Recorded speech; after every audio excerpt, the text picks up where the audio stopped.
આ કહેવાનું કારણ એટલે છે કે આટલામાં રાજીપો નહીં થઈ જવાનો. માતાના સમીપ જાઓ એટલે આપે રૂપે મેં ના કીધું માયા દુલાર કરે. લોકો ચોલા ફૂલ વધાવણા કરવા વાળા, હાર પહેરાવવા વાળા, પગે લગાવવા વાળા બધાય મળે. જો આમાં રાજી થઈ જાય તો તમારા લક્ષ્ય સુધી નહીં પહોંચો ક્યારે. આ શું ખોટું? આ મારા દીકરાને આ બધી પરીક્ષાઓથી પાર કરાવીને લઈને આવીશું. એમને ખુખાર મેળડી એના દીકરાને ગાદી પર એમને બેહાડ્યો, એમને કઈ સીધે ડાયરેક્ટ કઈ બેહાડ દીધો.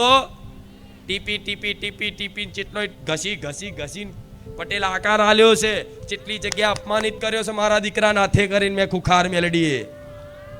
જેટલી જગ્યાએ અપમાનિત થયો છે, જેટલી જગ્યાએ અપમાનજનક શબ્દો એને સાંભળ્યા છે, બધું સહન કરી ત્યારે એ ખુખાર મેલડી એના દીકરાને ગાદી પર બેહાડ્યો છે. એમને બેહાડ્યો નહીં. એટલા સંસાર છે. ક્યારે આ સંસાર તમારો થાય? આજે પ્રશંસા કરે, કાલ નિંદાય કરે. એટલે મારા દીકરાને તો મેં પહેલેથી શીખવાડી દીધું છે કે દીકરા જોજે, આ બધા ભક્તો તારા બહુ વખાણ કરશે. મારી તારી વાત ના થાય, મારી તારી આમ તેમ બધું જેટલી જાતના વખાણ કરશે, પણ તું ભૂલતો આ દુનિયા કાલ કંઈક ભૂલ થાય ને તો આ દુનિયા કાલ નિંદાય કરે.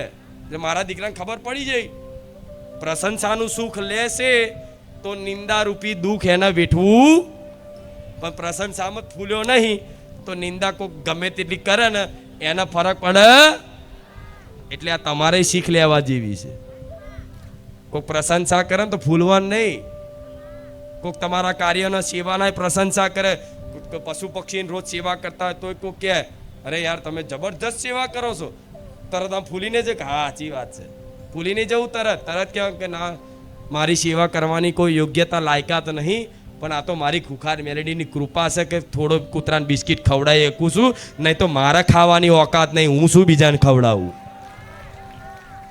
આવો શબ્દ નહીં કરવો જોઈએ. શું આવો શબ્દ નહીં કરવો જોઈએ કે ભાઈ હું સેવા નહીં કરતો, આ તો માની કૃપા છે, એની કૃપાના લીધે હું આ ગાયોનો ઘાસ સારો ખવડાવું છું, કે થોડી ગરીબોને મદદ કરું છું, નહીં તો મારી ઓકાત નહીં મારા પરિવારને ભરણ કરવાની અને હું બીજાને શું ખવડાવું. આ તો એની કૃપા છે, એની કૃપા કામ કરે.